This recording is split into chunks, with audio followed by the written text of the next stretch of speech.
CBN presents Top 5 Captain Marvel Villains, the Kree Free Edition. Since Carol Danver's first appearance in Marvel Superheroes number 13, she has been known for her role as Earth's Cosmic Avenger. Over the years, this has pitted her against baddies from all corners of the galaxy, especially her so-called brethren from the Kree Empire. Most new fans don't realize that so many of her core rogues gallery are Kree. These include Ronan the Accuser, Dr. Minerva, Korath the Pursuer, and Yon-Rogg, all Kree. Oh, and let's not forget all those pesky Skrulls. Let's take some time today to look at some other bad guys and gals that don't share the same intergalactic zip code and are a little closer to the home for the rest of us. Here are, in no particular order, Captain Marvel's top 5 villains, the Kree Free Edition. First up, Deathbird. Deathbird is part of a segment of the extraterrestrial Shi'ar race that possesses talon-tipped wings. She is also the hated sister of the Shi'ar Empire Empress Lilandra. But long before we knew the extent of Deathbird's connection to the Shi'ar Empire, she made her debut as Deathbird in Miss Marvel number 9, working for none other than MODOK.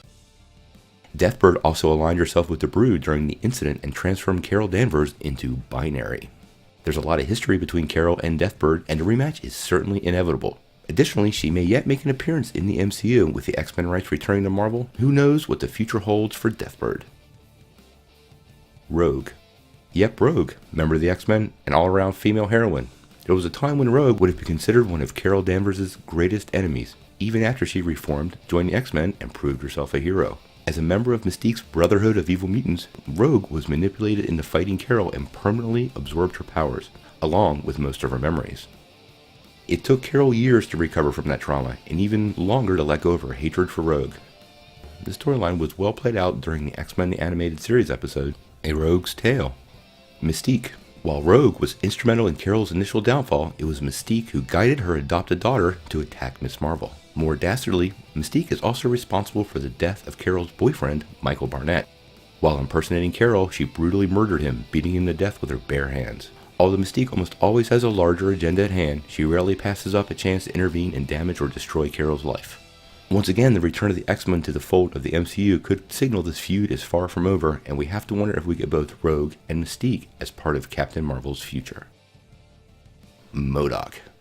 One of the earlier foes Carol faced was the Advanced Idea Mechanic, or AIM, controlled by MODOK.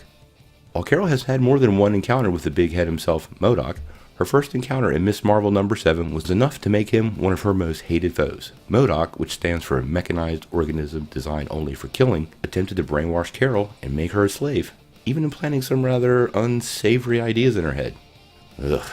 However, his plans backfired and inadvertently started the process that allowed Carol's human and Kree personas to reintegrate, leaving Carol not too pleased with MODOK's manipulations. On a side note, a MODOK animated series geared towards older audiences coming to Hulu with Patton Oswalt voicing MODOK. Maybe we get a guest appearance of Carol in that series. Who knows? And finally, Moonstone. Originally not a Miss Marvel or Captain Marvel villain, she first appeared in the pages of the Incredible Hulk. Moonstone's evolution over time in the Marvel Universe has put her at odds with Carol Danvers, and for good reason. Originally a member of the Thunderbolts, during Dark Reign, Norman Osborn used Moonstone as his substitute Miss Marvel on his Dark Avengers team. This very personal and complex battle between the two women, and a pretty interesting third party which I'm not going to spoil here, ended with Carol emerging as the winner and reclaiming her title as Miss Marvel. However, Moonstone is still very dangerous and very powerful in her own right, and despite this loss, has returned to the fold as a villain in the Marvel Universe. What do you think? Any of these surprise you, and did you realize she had so many earthbound adversaries? Not everyone can be from outer space. Who is your favorite, and who would you like to see make an appearance in a potential Captain Marvel sequel? Let me know in the comments below. If you like this video, make sure you press like below, click subscribe, and if you don't ring that bell, you won't get any updates. Peace.